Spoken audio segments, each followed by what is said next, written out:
to another episode of Jay in the Kitchen. So on today's episode, we're going to do something a little fun, a little different. I'm making one of my favorite little snack antojitos, we call them, which are empanadas, or we call them pastelillos, but we're going to do them with beef.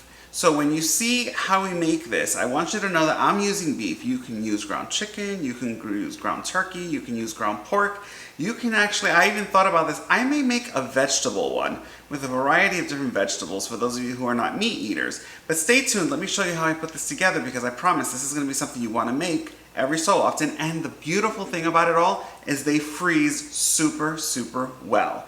Take them out, you thaw them, and I love it because I bake mine in a 400-degree oven. You can fry yours if that's your preference and choice. I used to fry them, but then I discovered, watch the rest of this and you'll understand what I'm talking about.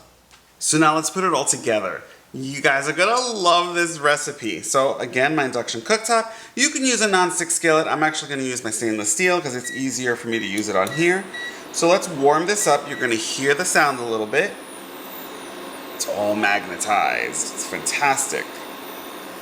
Although it is moving on its own. There we go. In the pan, I'm going to add probably 2 tablespoons of extra virgin olive oil just to help the cooking process along. I have 1 pound of 80-20 meat. I want the fat. The fat is going to equal flavor in here. So I'm going to take my wooden spatula here, put that in.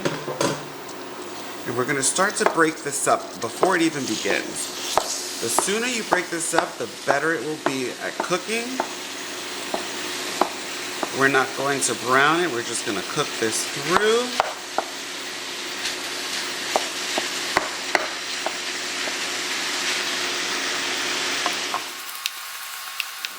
Look at how beautiful, nice and cooked. I've left a little bit of that oil in here because now we're going to start adding all our condiments. So to begin, sofrito, the essence of life, I'm telling you. Putting in about 2 tablespoons to heaping. Oh, what the heck, just throw it all in. There's very little left in here. It's about almost 3 tablespoons. Put that all together. Mix. I think John Cannell says that all the time. Mix. Okay, fantastic. Next, we're going to put in, I have some black pepper. This is my freshly ground. I'm putting in about a heaping teaspoon. I love it. We're going to put in our homemade sofrito. I'll add the rest of the iCard above so you can go ahead and try this. Although I may redo it because I'm changing the recipe as I go along. I'm putting in 1 tablespoon. This is low sodium, so it is not very salty, which is why I like making my own. And pretty soon you guys can make your own as well. Put that together. This smells amazing. Let's add in our tomato sauce. This is Goya, 1 8-ounce can. Probably about 3/4 of the can. Put that together. I'll determine if we're going to add a little more or a little less. I haven't decided. We may use the whole 8-ounce can. I'll probably use the whole can. Again, remember, as you cook, I want you to use your instincts. Trust your intuition. It will not steer you wrong. I'm going to let this all simmer now. Let me lower this. So we're going to leave this uncovered. I put it down to like medium heat. You want the flavors to marinate for about a good 5 minutes. So 5 minutes have gone by. Now I'm going to add in my olives. I took about, I'd say, half a cup of olives with pimentos, and then I just chopped them up. There's no rhyme or reason, whatever you want. If you want to slice them, you can slice them. I put about 1/4 cup of capers because I love the salty bite that you get from the capers and the olives. If you're not an olive person, just omit them. But I love the brininess, so if you're going to omit the olives or the capers, I would add probably 1 to 2, about 1 tablespoon of red wine vinegar, because the acidity kind of brings everything together. So now let's leave this again for another few minutes. I'm going to cover this, put this on low, leave it for about 5 or 10 minutes, let those flavors marinate. We're going to come back and taste this, and we are almost ready. So now let's talk about the discos, the actual empanada dough. So you can find a variety of different ones. Some of them, these are the Goya, these are the tapas, and I'm gonna explain that in a second. These are flour empanada doughs, but they come sometimes in yellow. I just happen to find these at my local Walmart, and I love them because I'm gonna show you, they're a little different.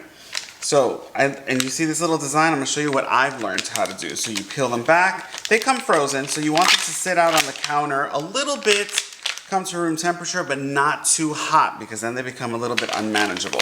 So let me show you, I'm gonna take one out, and I'm gonna show you how I put this together. So I also have here, I'll move this to the side, I have two little sheet trays with parchment lined. I'm gonna put them up here.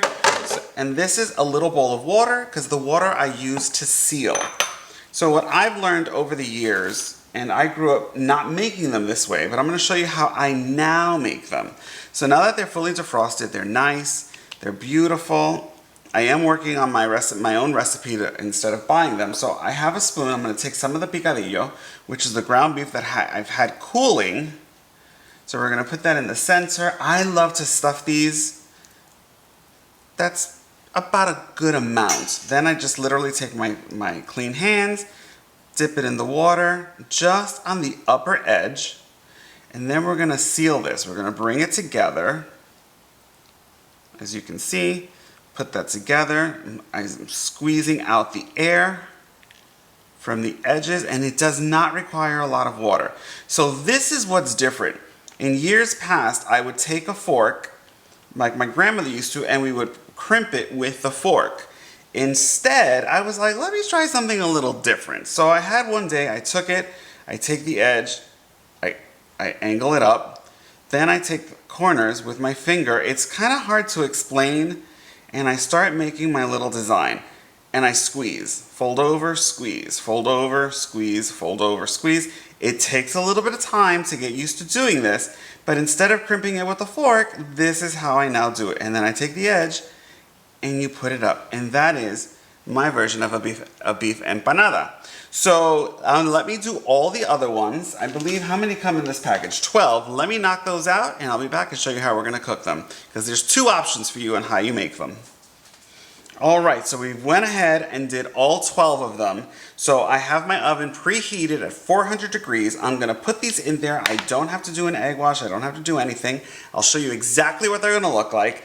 About, depending on your oven, I'm gonna say between 16 to 20 minutes. My oven is exactly at like 18 minutes. I've done this many, many times. But again, just keep an eye on it from 16 minutes. It might take a little longer, it might take a little less. Every oven is different, but 400 degrees, 16 to 20 minutes, and I will see you for the beautiful reveal.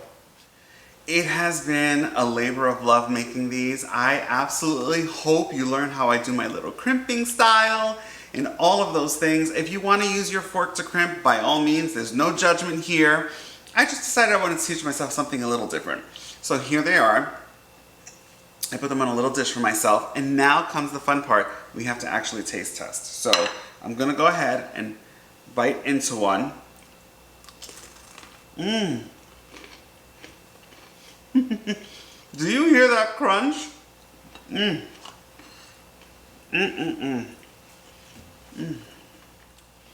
Absolutely delicious. Now, one of the little tricks that you can do also is, I did these just with beef.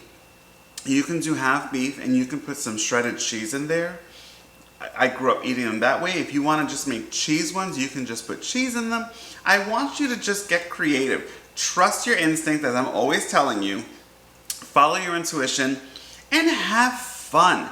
There's no right or wrong way. The whole point is that you're creating new and lasting memories, and I get to share a family tradition of eating these with all of you. So from my family to yours and from my kitchen to yours, I hope you make these. And if you do, make sure you like, comment, share, and subscribe. Let's get this out there to the masses. I appreciate each and every one of you. Have an awesome day, and I'll see you on another episode. Bye.